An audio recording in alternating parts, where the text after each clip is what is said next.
안녕하세요. 마르킴의 허핑턴 포스트. 마르킴의 허핑턴 포스트 넘버 12. 벌써 12번째 시간입니다. 오늘 주제는 아이스하키네요. 제목부터 보겠습니다. The Week in Review.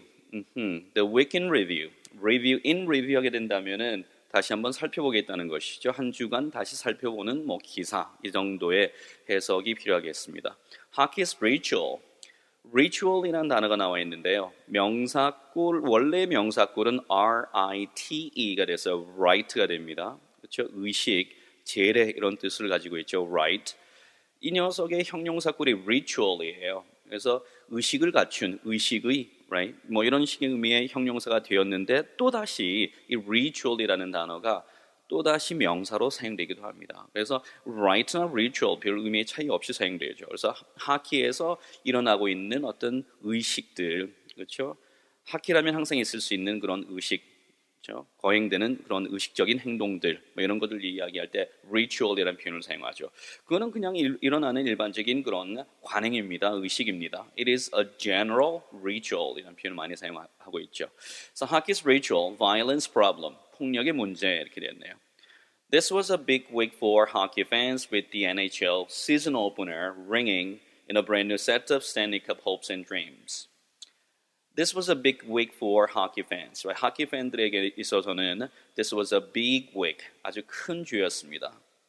그 뒤에 나오는 구문이 독해력이 좀 부족한 입장에서 봤을 때는 정신없어 보이죠. With the NHL season opener 나오고 ringing 나오고 또 in a brand new set of Stanley Cup 나오는데 뒤에 또 hopes and dreams 같은 동사처럼 보이는 것이 또 나오고요. 구성이 상당히 까다롭게 느껴질 수 있겠지만 하나만 정확히 알면 됩니다. with라는 전치사가 어떤 상황을 묘사하고자 할 때, 부연 설명을 하고자 할 때, 혹은 묘사적인 표현을 나타내고자 할 때 약방의 감초처럼 사용되는 것이 with라는 전치사예요. 그래서 한국말로 봤을 때 함에 따라서 하면서 어떤 상태에서 이런 식의 어떤 상황에 대한 묘사적인 표현을 나타낼 때 단골 손님이 with라고 봐야 됩니다. 이거 없이 영어를 이야기할 수 없다 할 정도로 writing essay를 쓸 때도 많이 사용하고요. 물론 스피킹에서도 굉장히 많이 사용하는 겁니다. 오늘 정확히 좀 알 필요가 있는데요.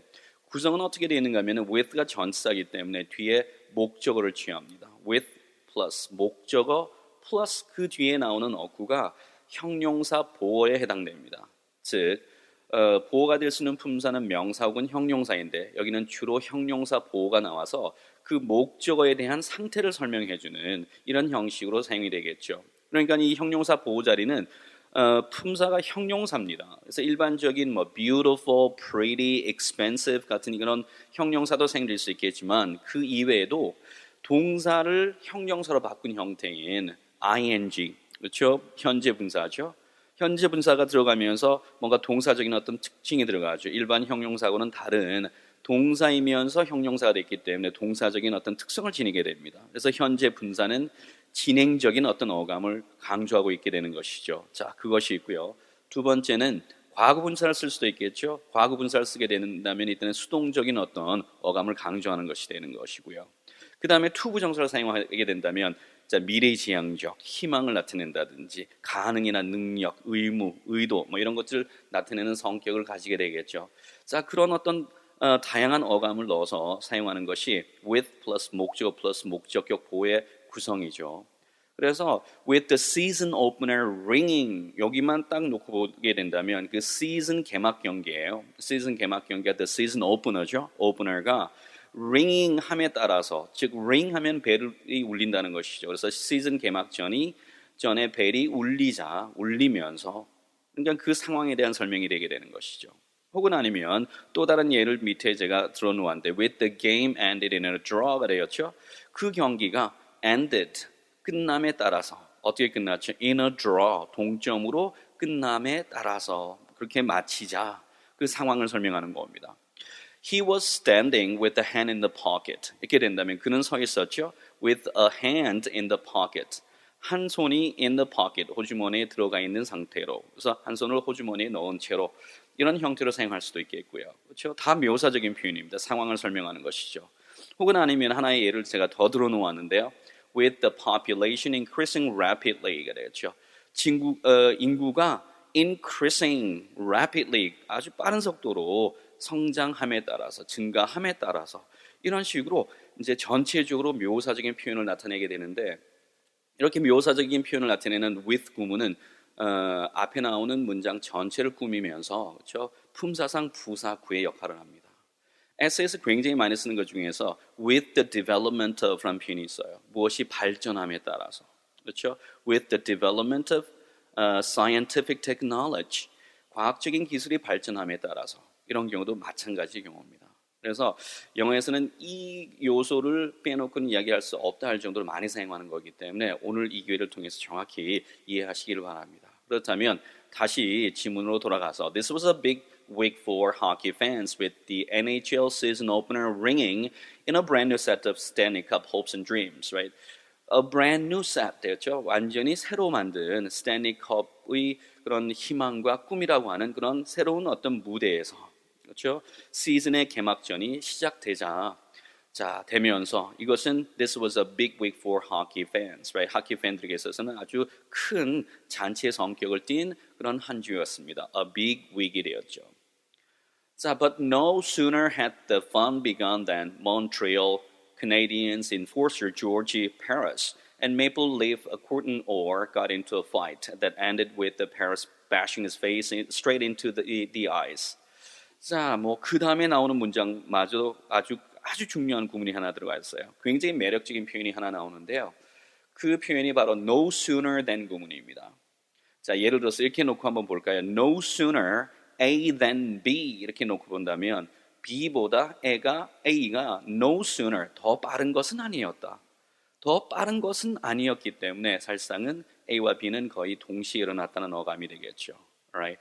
No sooner가 되었는데요. no라는 어구가 명사를 부정할 때는 아주 강한 명사 부정이 됩니다. 하지만 no가 형용사나 동사와 같은 이런 수로 부정을 하게 되면 약한 부정이 돼요. 그래서 더 빨랐다는 것이 sooner죠. no sooner 되면은 아주 강하게 완전히 반대로 끌고 올 만큼의 강한 부정은 되지 않습니다. 그래서 어느 정도만 끌고 옵니까? 완전히 반대로 우등이 열등이 되는 것이 아니고 거의 동일한 그렇죠? equals 상태 정도만 돌려놓습니다. 그래서 B보다 A가 더 빨랐던 것은 아니었다. 즉 두 개가 거의 동시에 일어났다 이런 뜻이 되는 것이죠. 그래서 이 no sooner than 구문은 뭐뭐 하자마자 뭐뭐 했다 이런 구성이 돼요. 그런데 다양한 시제로 사용되는 것은 아닙니다. 일반적으로 항상 no sooner 뒤에는 had plus 주어 plus pp, 즉 주어 plus had plus pp인데요. had plus pp가 되면 과거 완료죠. 과거 완료고요. 그러면은 과거 완료인데 왜 여기서 어수는 no sooner 주어 plus had plus pp가 아니고 had 주어 pp가 될까요? 앞에 도치된 어구가 no sooner가 결국엔 도치된 어구죠. 영어에서 주어 앞으로 뭔가가 들어간다면 다 이거는 도치가 된 거예요. no sooner가 앞으로 도치가 되면서 도치된 어구가 긍정이면 몰라도 만약에 부정 어구가 도치가 되면 그 뒤에 어수는 주어 플러스 동사가 동사 플러스 주어로 무조건 reverse 뒤집어져야 됩니다. 그래서 no sooner had 주어 pp의 형태가 되게 된 것이죠. 그 뒤에 then 뒤에는 과거 시제를 받습니다. 그래서 뭐뭐 하자마자 뭐뭐 했다의 의미로 사용되는 것이죠. 그래서 as soon as she saw me, right? 그녀가 나를 보자마자 she burst into tears, right? 그녀는 눈물을 right, 터뜨렸다 이렇게 되었죠. 이 문장을 no sooner 구문으로 고치게 되면 no sooner had she seen me than she burst into tears 이렇게 쓸 수 있겠죠. 굉장히 매력적인 표현입니다. 이 정도의 표현을 원어민이 사용하려고 해도 굉장히 고민을 해야 나오는 그런 아주 고급스러운 구문이죠. So no sooner had the fun begun 그러한 재미가 시작되자마자 어떤 일이 벌어졌을까요? Then Montreal Canadiens 이 팀의 enforcer 거친 플레이를 통해서 그렇죠? 위협적인 공격 성향을 가진 플레이어를 enforcer라고 하죠. 원래 enforcer는 깡패 집단이라든지 아니면 힘께나 쓰는 사람을 의미할 때 enforcer 썼는데 아이스하키에서는 그런 의미로 사용됩니다. 그래서 enforcer의 역할을 하고 있는 조지 페리스와 Maple Leaf라는 팀의 Courtney 이 두 사람이 재미가 시작되자마자 뭐 하게 됐습니까? Got into a fight. 싸움에 빠져들었죠. 이제 fight 붙어버렸습니다. 결국에 어떻게 끝이 났죠? That ended with Paris bashing his face straight into the eyes, right? Paris가 자기 자신의 얼굴을 bash 하면은 세게 때리다 부딪히다 의 뜻이거든요. 그래서 straight into the ice, right? 그래서 그 ice 빙판에 그냥 곧장 세게 부딪히는 그런 결과를 낳게 됐다는 것입니다. Several tense minutes. 몇 분의 그렇죠? tense 긴장된 시간이 followed 흘렀고요. 뒤따라왔고요. 그 다음에 during which 전사 플러스 which만 나오면 항상 쫄죠. 자, 쫄 이유가 없습니다. 왜냐하면 이렇게 during which가 됐을 때 which의 선행사가 무언지를 판단하시고요. 그 선행사만 which 대신 넣어주면 의미는 끝나는 겁니다. 여기서 during which 이때 which를 그것으로 놓고 보세요. 그 동안에 이렇게 해석해 보십시오. 그럼 이때 그라고 하는 것이 가리키는 것은 그 앞에 나오는 several tense minutes가 되겠죠. 그래서 몇 분 동안에 그런 긴장된 시간이 일어나는 그 기간 동안에 그냥 이렇게 바로 해석하면 됩니다. 전사 플러스 관계대명사가 나오게 되면 이 관계대명사는 앞에 선행사를 다시 거기다 집어넣으면 돼요. 그래서 during the several tense minutes의 뜻이죠. 그 긴장된 몇 분 기간 동안에 Paris는 lay there on the rink, 링크에서 그렇죠? 누워 있었죠. 어떤 상태로? unconscious and immobile 됐습니다. 그렇죠? 의식을 차리지 못했고 움직이지 못하는 immobile, right? immobile, right? 자, 움직이지 못하는 그런 상태로 그냥 누워 있었습니다. lay there, 저 lie의 과거형이죠. 누워 있다, 자동사입니다. 눕히다가 아니고. 그래서 lie의 과거형 lay가 된 것이죠.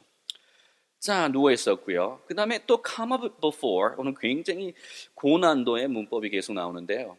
뭐뭐 하기 전에 누워 있었다 하죠. 이렇게 되면 자, before 앞에 A라고 행위로 봅시다. before D가 B라고 한번 봅시다. 그러면은 자, B 전에 A를 했다는 거죠. 그런데 사실상 이 before 앞에 컴마를 찍어놓고 이렇게 만들어 놓으면은 주로 저널리스트라든지 이제 글을 잘 쓰는 사람들이 이런 그 기법을 많이 사용해요. 그래서 컴마를 찍는다는 것은 의미가 끝난다는 걸 의미하잖아요. 사실상은 쉰다는 것이죠. 그러면 이 before부터 다시 문장을 시작을 해야 되는데 이렇게 처리해 놓고 나면은 B 전에 A가 일어났다는 것이 직역이겠지만 사실상은 순차적으로 해석을 하도록 노리기 위해서 만든 겁니다. 즉 A 했다, 컴마 문장이 쉬어버렸어, 끝나버렸어요. 그 전에 이렇게 해석하는 것이 아니고 자 A 했고 그리고 순차적으로 그리고 결과적으로 뭐뭐가 되었다. 이러한 A 그리고 B 했다라고 하는 결과를 나타내기 위한 아주 고등 문법입니다. 그래서 comma before가 나오면 한국말의 어감으로서 B 전에 A 했다가 아니고요. A 했고 그리고 또 순차적으로 그 뒤에 결과적으로 B의 행위가 있었다. 이렇게 해석하는 것이 가장 영어다운 어감을 살리는 그런 해석이 됩니다. 그래서 before 그리고 나서 he was eventually carried away on a stretcher. 그는 들것에 실려서 그렇죠? 마침내 실려 나갔다. Fortunately, 운 좋게도 Paris was in good enough shape to be discharged from hospital the next day. 뭐뭐 할 만큼 충분히 뭐뭐 했다. enough to 구문이죠. Right? I am old enough to know better. 저는 이제 철들 만큼 나이를 먹었다. 뭐 이런 거 아니에요? 그래서 자, 뭐 할 만큼 충분히 좋은 상태였습니까? be in good shape가 어떤 건강이라든지 몸매나 체력 이런 상태가 좋은 상태이다를 의미하죠. You're in great shape. 아, 몸이 참 좋으십니다. 이렇게 사용하죠. 몸매가 좋다, 몸이 좋다. 이게 반대말 out of shape가 되죠. 우리 그 첫 문장 패턴 500에 나오는 문장입니다. You're really out of shape. 몸매가 완전히 꽝이십니다. 뭐 이거 아닙니까? 자, 그래서 여기서는 이제 체력이 회복됐다는 의미로 해석을 해야 되겠죠. 그래서 그 다음날 병원에서 be discharged, right? 퇴원을 할 만큼 충분히 좋은 건강의 상태를 찾았습니다. However, 그러나 the concussion he suffered, right? 그가 겪었던 그 충격은 concussion, 충격이나 뇌진탕을 의미하죠. 그것은 means 뭘 의미하는가 하면 he is out indefinitely. 그는 완전히, 영원히, 완벽하게 he's out, 끝났다는 것을 의미합니다. The Canadians world, 그 Canadian이라는 팀에서 하는 말에 따르자면 그렇다는 것이죠. And the whole question of whether the NHL should crack down on fighting has been raised afresh. 자, 오늘 뭐 엄청 중요한 것들이 계속 나옵니다. The whole question of whether, 뭐뭐 해야 되느냐 혹은 말아야 하느냐에 관한 전체적인 의문, 이게 the whole question of whether 뭐뭐 해야 되느냐 말아야 되느냐 이렇게 연결되는 것이죠. 자, crack down on 되었습니다. crack down on. 철저하게 조사하다, 그렇죠? 엄벌을 내리다, 그렇죠? 철퇴를 가하다 이런 의미를 가지고 있는 것이 바로 crackdown on이거든요. crackdown on. 그래서 NHL이 fighting에 대해서 철저하게 단속을 해야 되느냐, 철퇴를 내려야 하느냐 하는 것에 대한 the whole question, 전반적인 의문이 has been raised afresh. afresh가 됐는데 afresh는 anew 하고 똑같은 의미라서 부사로서 새로이, 새롭게라는 뜻이 됩니다. 그냥 fresh만 사용만 새로운이라는 형용사가 되죠. 근데 afresh가 되면서 부사가 되어버리는 거예요. 그래서 자 새롭게 그러한 의문이 제기되어져 왔다 이렇게 보셔야 되겠습니다. 그래서 마지막으로 아주 중요한 것은 raise a question이에요. 그래서 의문을 제기하다, 질문을 제기하다, 그런 제기하다 할 때 가장 적절한 표현이 raise입니다. 그래서 raise a question, raise an issue가 되겠죠. 이슈를 제기하다. 오케이. 자, raise의 활용 정확히 하시기를 바랍니다. 자, 오늘 여기까지 가겠습니다. 오늘 상당히 중요한 부분이 많았습니다. 꼭 기억을 하시고요. 오늘 여기까지 가겠습니다. 감사합니다. 마키의 허핑턴 포스트.